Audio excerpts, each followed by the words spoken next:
팀은 어제 박종준 전 경호처장 등을 다시 불러 지난 1월 공수처의 체포영장 집행 당시 윤 전 대통령의 지시가 있었는지 등을 물은 것으로 전해졌습니다. KBS 뉴스 강병수입니다.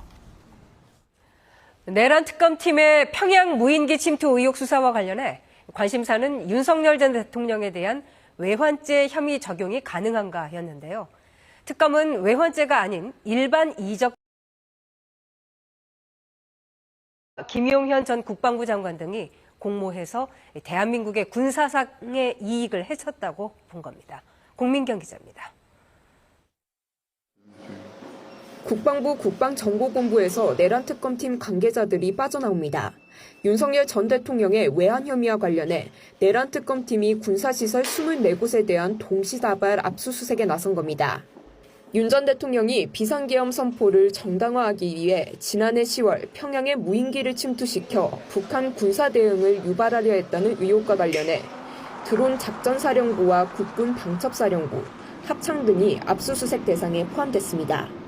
KBS 취재 결과 특검이 압수수색 영장에 적시한 죄명은 일반 이적죄와 직권남용 권리행사 방해 혐의로 윤 전 대통령과 김용현 전 국방부 장관, 김용대 드론 작전사령관 이름이 피의자로 적시됐습니다.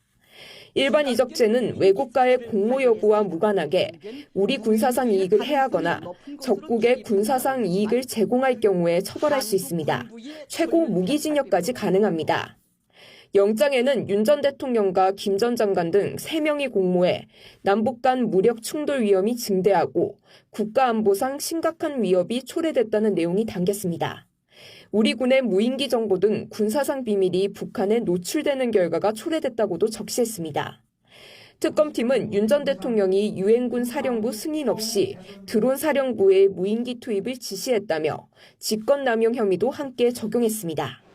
내란특검은 윤 전 대통령을 피의자로 적시해 본격적인 외환 혐의 수사에 나서는 한편 체포 방해 혐의와 관련해서 박종준 전 경호처장과 이진아 경호처 경비안전본부장을 소환 조사했습니다.